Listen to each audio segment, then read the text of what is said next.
केउं बाରରେ ଯାତ୍ରା କଲେ କ'ଣ ହୁଏ? ରବିବାରରେ ପୂର୍ବ ଦିଗକୁ ଯାତ୍ରା କଲେ ଯାତ୍ରା ଶୁଭ ହୁଏ। ସୋମବାର ପଶ୍ଚିମ ଦିଗକୁ ଯାତ୍ରା କଲେ ଶୁଭ ହୁଏ।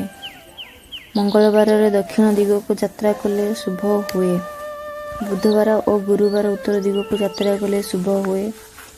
ଶୁକ୍ରବାର ପୂର୍ବ ଦିଗକୁ ଯାତ୍ରା କଲେ ଶୁଭ ହୁଏ। ଶନିବାର ଦକ୍ଷିଣ ଓ ପଶ୍ଚିମ ଦିଗକୁ ଯାତ୍ରା କଲେ ଶୁଭ ହୁଏ। ପ୍ରତିପଦାରେ ଯାତ୍ରା କଲେ ଯାତ୍ରା ନିଷ୍ଫଳ ହୁଏ। ଦ୍ୱିତୀୟରେ ଯାତ୍ରା କଲେ ସକଳ ଶୁଭ ହୁଏ। ତୃତୀୟରେ ଯାତ୍ରା କଲେ କାର୍ଯ୍ୟରେ ସଫଳତା ମିଳେ। ଚତୁର୍ଥୀରେ ଯାତ୍ରା କଲେ ଅର୍ଥହୀନ ହୁଏ। ପଞ୍ଚମୀରେ ଯାତ୍ରା କଲେ ସର୍ବ ଶୁଭ ହୁଏ। ଷଷ୍ଠୀରେ ଯାତ୍ରା କଲେ ଦୁଃଖ ଓ କ୍ଲେଶ ବଢ଼େ। ସପ୍ତମୀରେ ଯାତ୍ରା କଲେ ଅର୍ଥ ପ୍ରାପ୍ତି ହୁଏ। ଅଷ୍ଟମୀରେ ଯାତ୍ରା କଲେ ଦେହ ପୀଡ଼ା ହୁଏ ଓ ରୋଗଜାତ ହୁଏ। ନବମୀରେ ଯାତ୍ରା କଲେ ପ୍ରାଣ ପୀଡ଼ା ହୁଏ।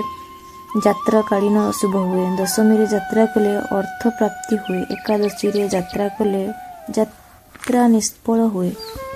ଦ୍ୱାଦଶୀରେ ଯାତ୍ରା କଲେ ବୃଥା ଅର୍ଥ ବ୍ୟୟ ହୁଏ। ତ୍ରୟୋଦଶୀରେ ଯାତ୍ରା କଲେ ଯାତ୍ରା ଶୁଭ ହୁଏ। ଚତୁର୍ଦ୍ଦଶୀରେ ଯାତ୍ରା କଲେ ମନ ମତାନ୍ତର ହୁଏ। ଅମାବାସ୍ୟାରେ ଯାତ୍ରା କଲେ ଦୁଃଖ ବୃଦ୍ଧି ହୁଏ। ପୂର୍ଣ୍ଣମୀରେ ଯାତ୍ରା କଲେ ସବୁ ଅଶୁଭ ହୁଏ।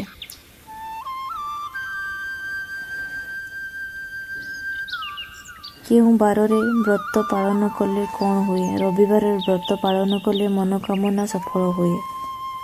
ସୋମବାରରେ ବ୍ରତ ପାଳନ କଲେ ସର୍ବସିଦ୍ଧି ଯଶ ବଢ଼େ। ମନୋକାମନା ପୂର୍ଣ୍ଣ ହୁଏ। ମଙ୍ଗଳବାରରେ ବ୍ରତ ପାଳନ କଲେ ରିଷ୍ଟ ଖଣ୍ଡନ ହୁଏ। ସନ୍ତାନର ମଙ୍ଗଳ ହୁଏ। ଗୁରୁବାରରେ ବ୍ରତ ପାଳନ କଲେ ଘରର ଧନ ଧାନ୍ୟରେ ପୂର୍ଣ୍ଣ ହୁଏ। ଶୁକ୍ରବାରରେ ବ୍ରତ ପାଳନ କଲେ ସନ୍ତାନ ସନ୍ତତି ମଙ୍ଗଳ ହୁଏ। ଉତ୍ତମ ପତ୍ନୀ ପ୍ରାପ୍ତ ହୁଏ। ଶନିବାରରେ ବ୍ରତ ପାଳନ କଲେ ଗ୍ରହ ରିଷ୍ଟ ଖଣ୍ଡନ ହୁଏ। ନୂଆ ଭିଡ଼ିଓ ଦେଖିବା ପାଇଁ ଲାଇକ୍ ଓ ସବସ୍କ୍ରାଇବ୍ କରିଦିଅନ୍ତୁ।